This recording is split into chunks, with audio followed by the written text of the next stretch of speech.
Welcome once again.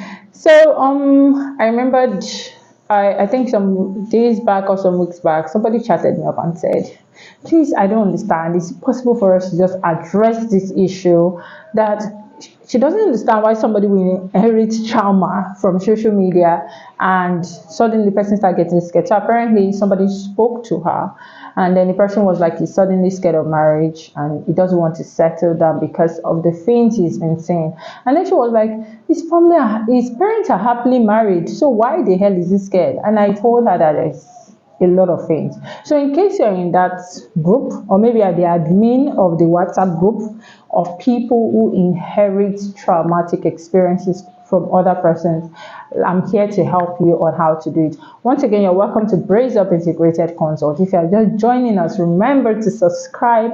And if you're a returning person, please do want to go through the other videos to learn one or two things.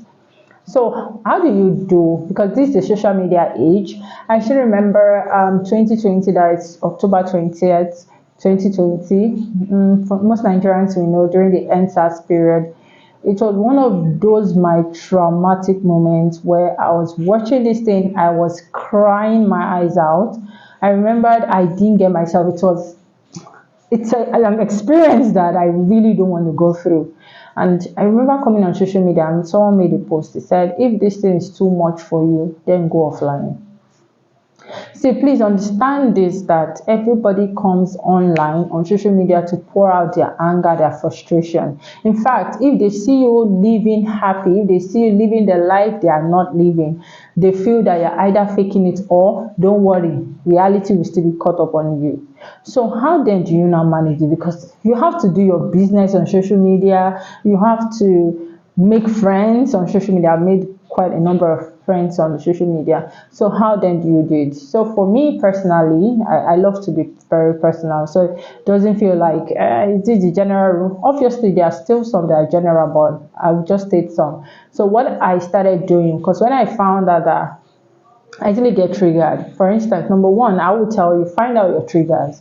What are your triggers? Okay, marriage topic. I already have fear for marriage, and I'm trying my best not to be so scared about marriage. Then, any anonymous, any dear Jade, dear Jolo, my husband married me for 10 years. I thought he was a good man. I just found out that he's not only a cheat, he's a ghost. All of those things, avoid it. Or people share that one night stand experience. I'm not saying those things don't exist much on these things. It tends to affect you negatively. All right. So what do you do when most of those things for me on at least I know about X. What I do on X is when I see some things that actually my triggers, I just make sure I mute the person. Because when you feed on a particular information, maybe for instance you're feeding on anonymous, just know that you'll be recommended so many anonymous. If you're feeding on pornography, maybe you just open up with someone's content of pornography, what happens is that it gets to a certain time, you'll be suggested more persons that focuses on pornography. So what you do, mute it. I don't want to have such a content. Oh, and then if there are those ones that, okay, you can't be muting everything, obviously. Sometimes just for fun and get to know what's happening. Because I just found out on Sunday where in church, a pastor said, somebody shared and said there are some certain persons in Lagos where once you urinate on them, they don't feel sexually aroused. I was like, what?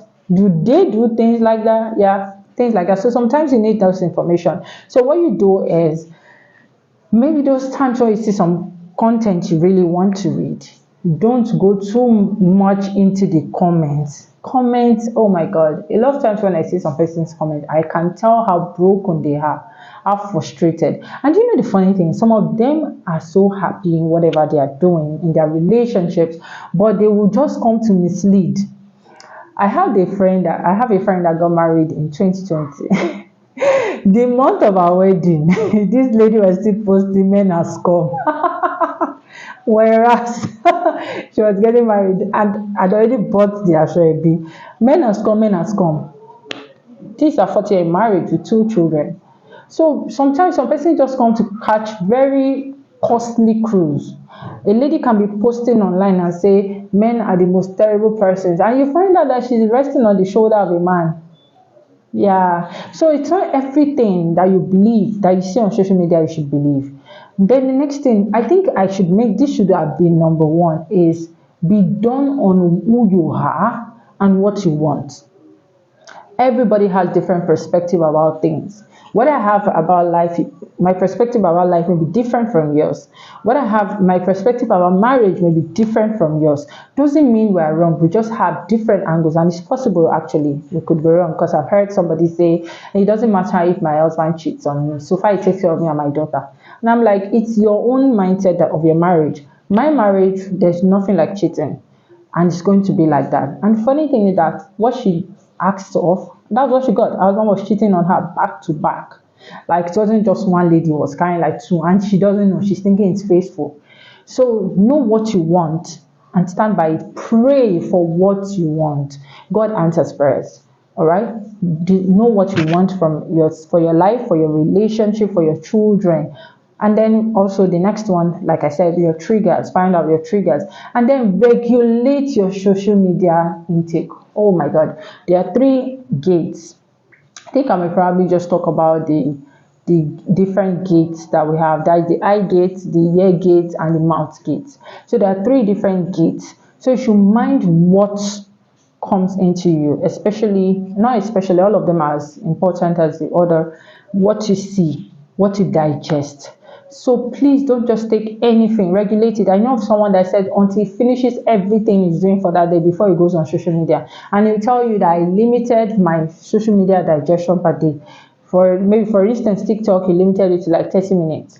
YouTube to like this, and there are person's content he doesn't watch. If you are always watching content of sad life and everything, and you expect to be not to have depression, obviously depression will embrace you with everything that it has. So mind what you digest, regulate your social media intake. And yeah, I think that's quite a number. I don't want the video to be so long. So I hope these few tips has been really able to help you. I can't wait to hear from you. Let's see in the comment section what you learned from this and what you also are doing to help yourself stay afloat. Till then, bye.